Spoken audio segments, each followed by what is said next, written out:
안녕하세요. 저는 경상도 작은 시골 마을에 사는 70세 김순자라고 합니다. 평생 장사를 하면서 두 남매를 키웠습니다. 남편과 함께 손에 물말을 날 없이 바쁘게 살았지만 그 덕에 우리 애들은 뭐든지 부족함 없이 자랐죠. 특히 제 딸은 세상 무엇보다 아끼고 소중한 아이였습니다. 마치 제 심장 같은 아이였어요. 결혼을 시킬 때도 누구보다 잘 살길 바라는 마음에 그리운 딸을 품에서 떠나보냈습니다. 사위는 말도 잘하고 시댁도 넉넉하다고 해서 걱정을 좀 덜었죠. 그런데 말입니다. 세상은 제가 생각했던 것처럼 그렇게 간단하지 않더군요. 딸을 시집 보내고 몇 년이 흘렀습니다. 처음엔 자주 오가며 딸을 챙겼지만 어느 순간부터 딸은 얼굴을 잘 비추지 않았습니다. 바쁘다는 핑계로 지나가는 말만 하며 걱정하지 말라고 했죠. 하지만 엄마의 마음은 속이지 못합니다. 전화기 너머로 전해지는 목소리만 들어도 느낄 수 있잖아요. 울고 싶은 걸 참고 있다는 걸요. 그러던 어느 날이었습니다.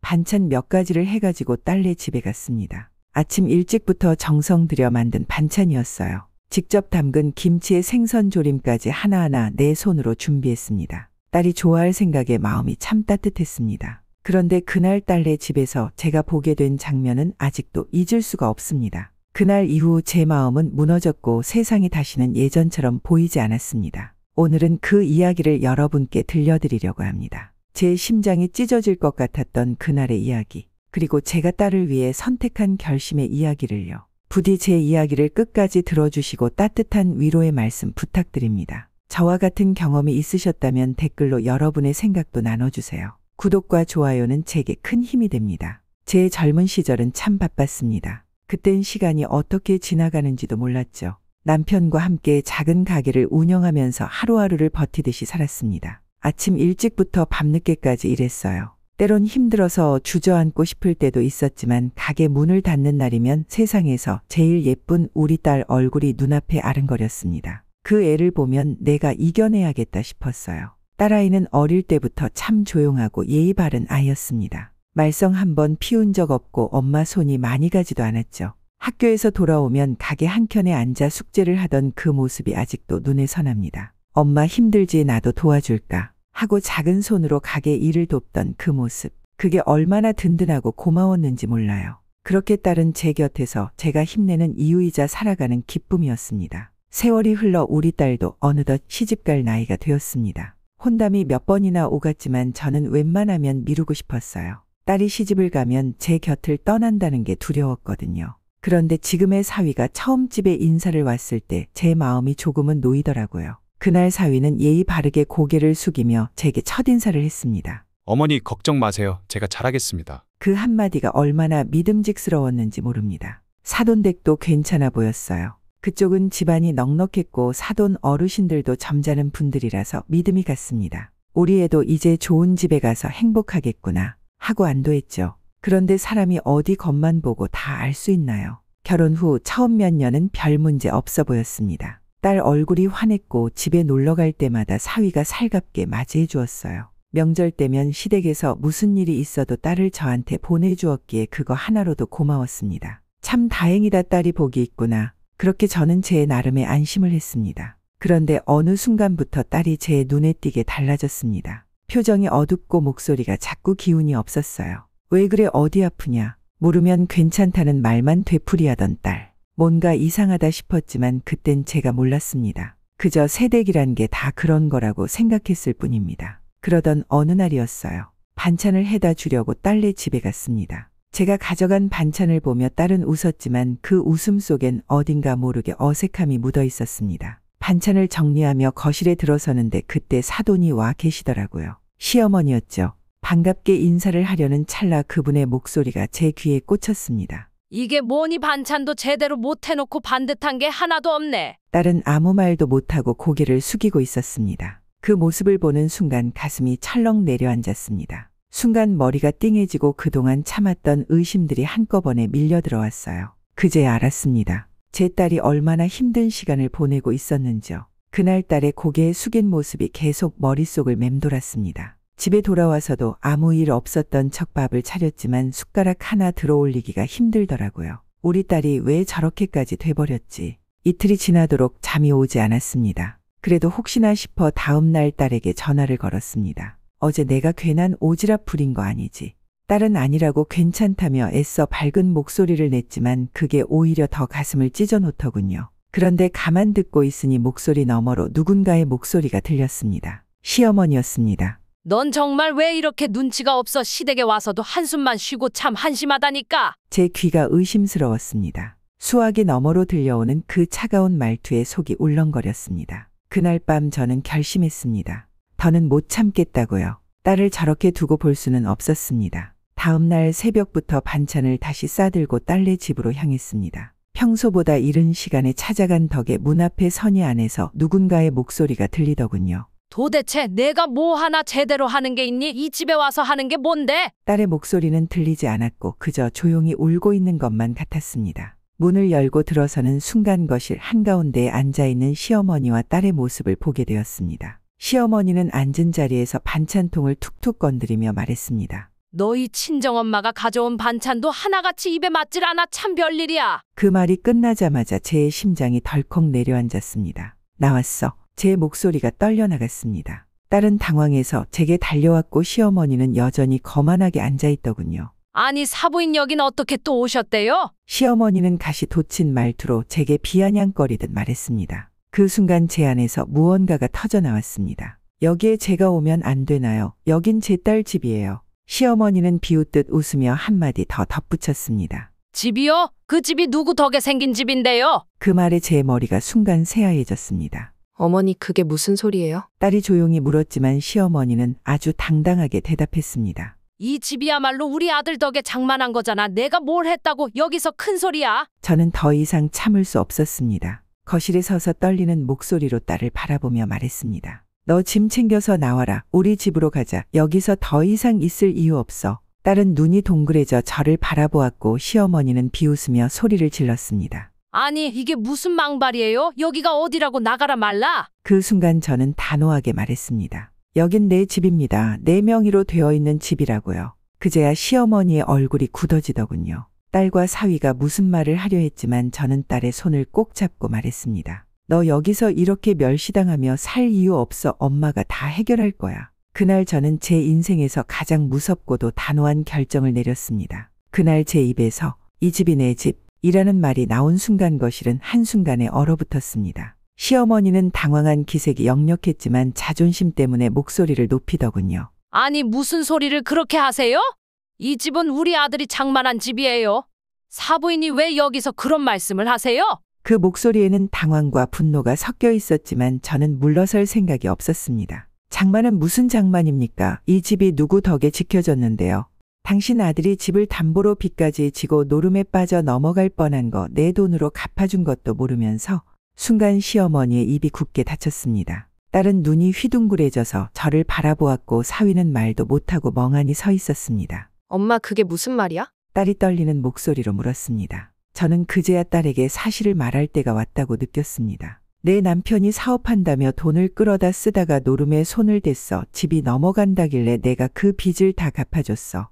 그러고도 내 시어머니라는 인간은 지 아들이 잘했다고 큰 소리 뻥뻥 치고 있는데 정말 가짠구나.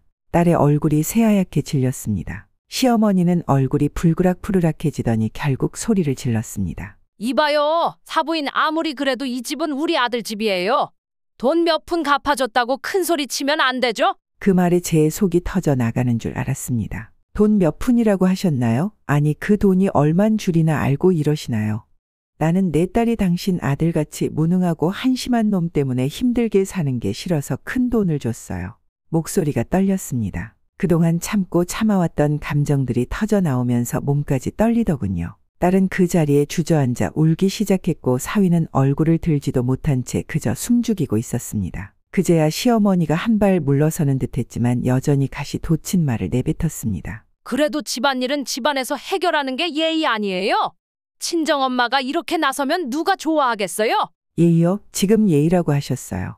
예의 차릴 것도 없는 사람들한테 왜 내 딸이 고개 숙이고 살아야 합니까? 제 목소리는 이제 더 이상 떨리지 않았습니다. 이제 그만 나가자. 여기 있을 이유 없어. 딸은 울면서 제 손을 붙잡았고 사위가 그제야 저를 붙들고 말했습니다. 장모님 죄송해요. 제 잘못입니다. 마지막으로 한 번만 더 기회를 주시면 안 될까요? 그 말을 듣는데 속이 더 뒤집히더군요. 내가 그동안 기회를 몇 번이나 준지 자네도 알지 않나.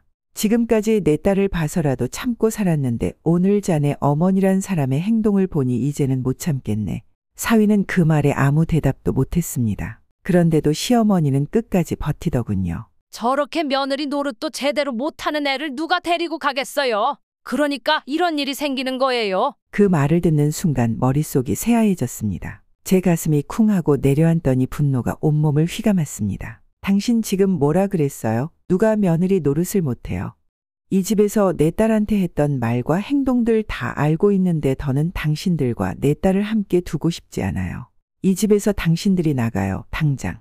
거실은 다시금 정적에 휩싸였습니다. 사위는 그제야 제 앞에 무릎을 꿇고 말했습니다. 장모님 정말 죄송해요. 잘못했습니다. 다시는 이런 일 없을 거예요. 하지만 제 마음은 이미 돌아섰습니다. 이제 그런 말 더는 듣고 싶지도 않아.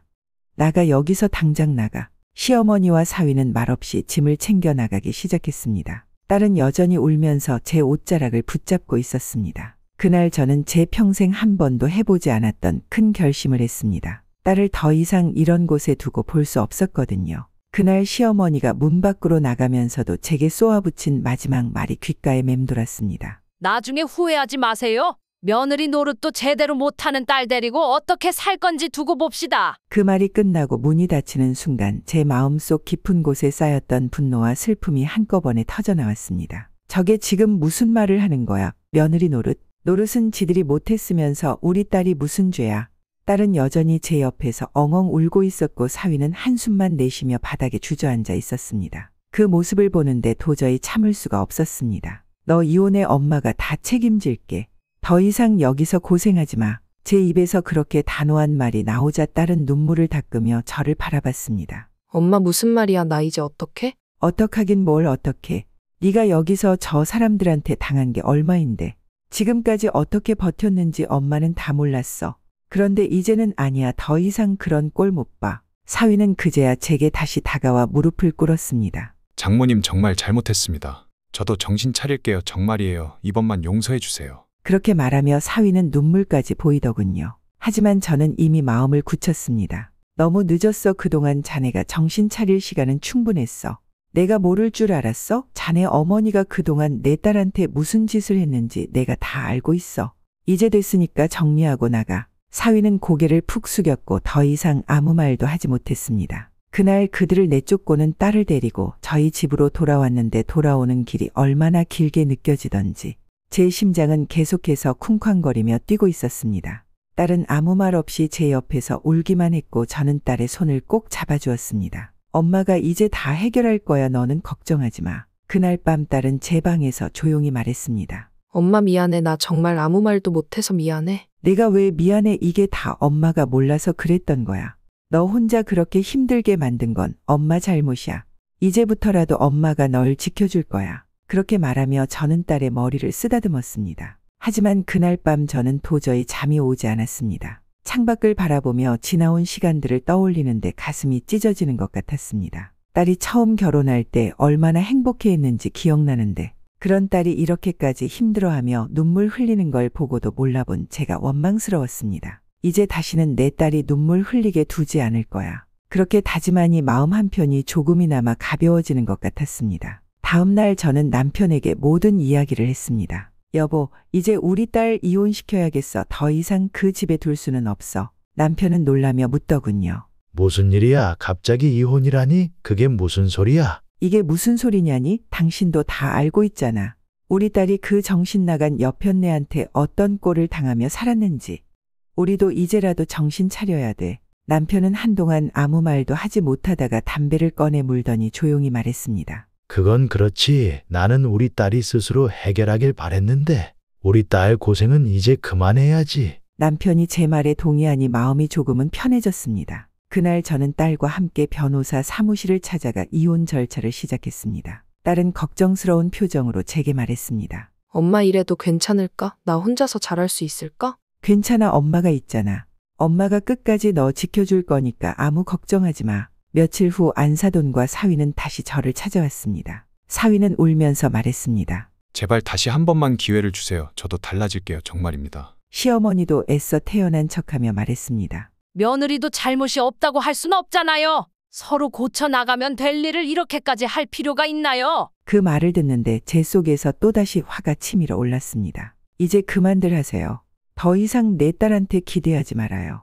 내 딸은 이제 자유로워질 거니까 다시는 찾아오지 마세요. 그렇게 말하며 저는 문을 닫아버렸습니다. 그제야 모든 게 끝난 것 같았습니다. 며칠 후 시어머니와 사위가 저희 집 문 앞에 다시 찾아왔습니다. 저는 그 둘을 보자마자 한숨부터 나왔습니다. 이제는 듣고 싶지 않은 말들이 머릿속을 울리는 것 같았습니다. 사위는 문 앞에서 무릎을 꿇고 제 발 앞에 고개를 숙였습니다. 장모님 죄송합니다. 정말 잘못했습니다. 제발 한 번만 용서해 주세요. 그런 사위의 모습에 마음이 흔들릴 법도 했지만 지금껏 참아온 우리 딸의 눈물과 고통이 떠올라 마음을 단단히 붙잡았습니다. 이제 와서 무슨 소리야? 내가 몇 번이나 기회를 줬는데도 이렇게 된 게 누구 때문이야?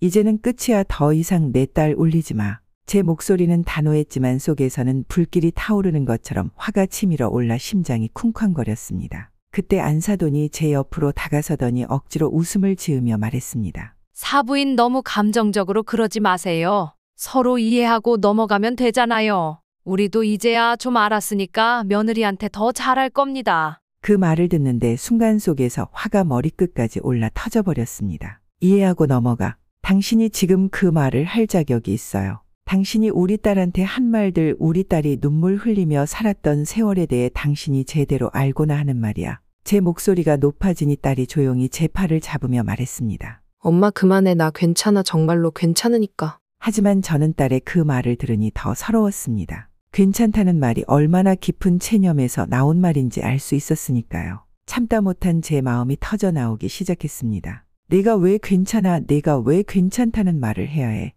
여기서 그 집구석에서 얼마나 참았으면 내가 이렇게까지 됐겠어.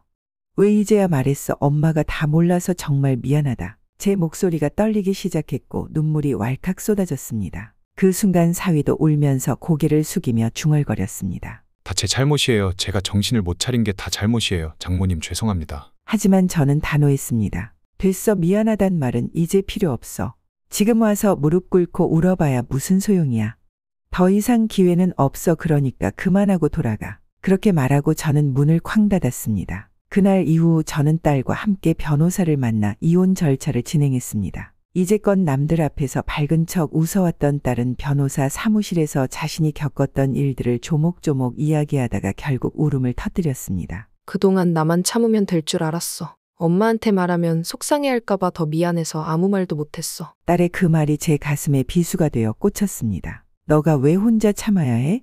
왜 엄마한테 말도 안 하고 그렇게 혼자 고생한 거야? 그날 밤 집에 돌아와서도 딸은 한참을 울었습니다. 저도 함께 앉아 울다 보니 가슴이 후련하기도 했지만 너무 늦게 알게 된 제 자신이 원망스러웠습니다. 앞으로는 너 혼자 참지 마. 절대로.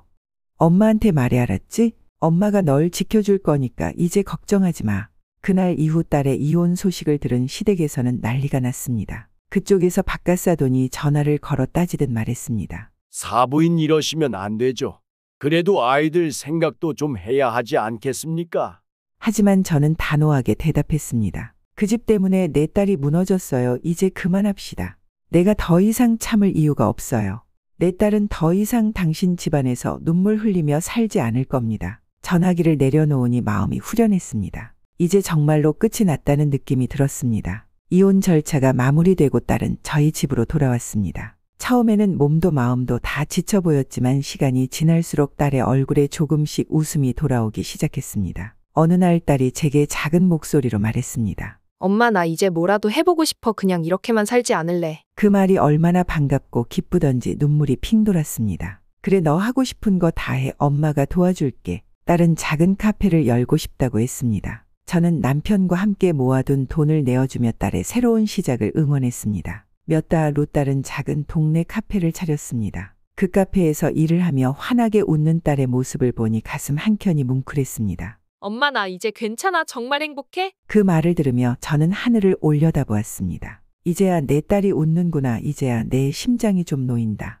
저는 그날부터 매일 딸의 카페에 들러 커피를 마셨습니다. 동네 사람들은 저를 보며 말하더군요. 따님 정말 잘 됐네요. 이제라도 행복해지셔서 다행이에요. 저는 조용히 웃으며 대답했습니다. 그쵸, 이제라도 웃게 됐으니 됐죠. 시간이 참 빠르게 흐르네요. 딸이 우리 집으로 돌아와 작은 카페를 차린 지도 어느덧 1년이 다 되어 갑니다. 이제는 딸이 제 얼굴만 봐도 활짝 웃고 저도 그 웃음을 보면서 마음이 편안해집니다. 딸은 여전히 가끔 지난날 이야기를 하면서 울컥할 때가 있습니다. 엄마 그때 나 혼자 어떻게 버텼을까 생각하면 지금도 꿈 같아. 그럴 때마다 저는 딸의 손을 꼭 잡아주며 말합니다. 그게 다 이겨냈으니까 이렇게 웃을 수 있는 거야.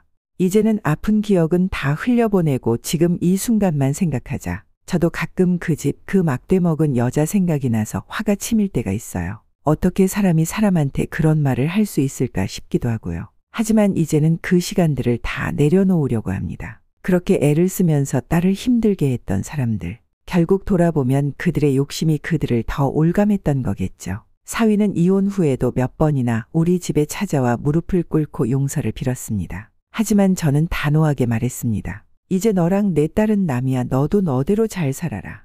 그리고 2번 다시 우리 딸 힘들게 하지 마. 지금 생각해보면 저도 제 성격대로 참 단호하게 굴었던 것 같아요. 누군가는 말합니다. 이혼까지 시킨 건 너무 극단적이지 않았냐고, 조금만 더 참아볼 수는 없었냐고요. 그럴 때마다 저는 이렇게 대답합니다. 부모란 게 뭔지 알아요. 내 자식이 울고 있을 때 끝까지 함께 싸워주는 게 부모예요. 남들이 뭐라 하든 내 딸이 행복하면 그걸로 된 거예요. 이제 우리 딸은 더 이상 울지 않습니다. 아니, 울지 않게 제가 지켜줄 겁니다. 딸의 카페는 이제 손님들도 많이 늘어서 동네에서 작은 명소처럼 자리 잡았습니다. 가끔 제 친구들이 카페에 찾아오면 저를 보고 말해요. 너 정말 대단하다. 그렇게 딸 편에 서서 싸웠다니 멋져. 그럴 때면 저는 아무렇지도 않게 말합니다. 그게 당연한 거지. 부모가 자식 편 안 들어주면 누가 들어줘. 물론 저도 처음부터 그렇게 강했던 건 아니었습니다. 저도 얼마나 울었는지 몰라요. 혼자 있을 때 딸 생각에 밤새 잠을 설친 날도 많았습니다.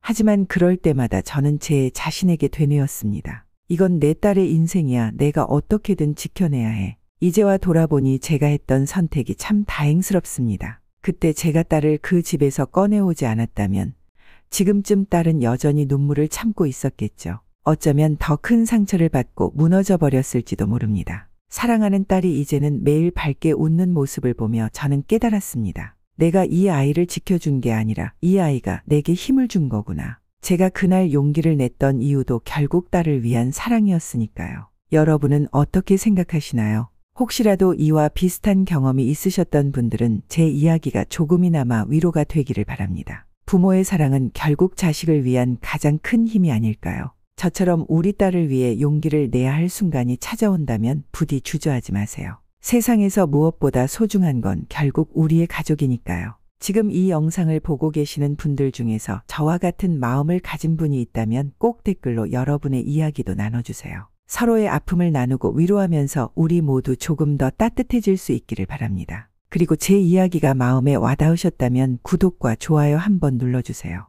여러분의 응원 한마디 한마디가 저에게도 큰 힘이 됩니다. 마지막으로 제 딸에게 하고 싶은 말이 있습니다. 이제는 내가 웃고 행복하면 그걸로 됐다. 엄마는 그걸로 충분해.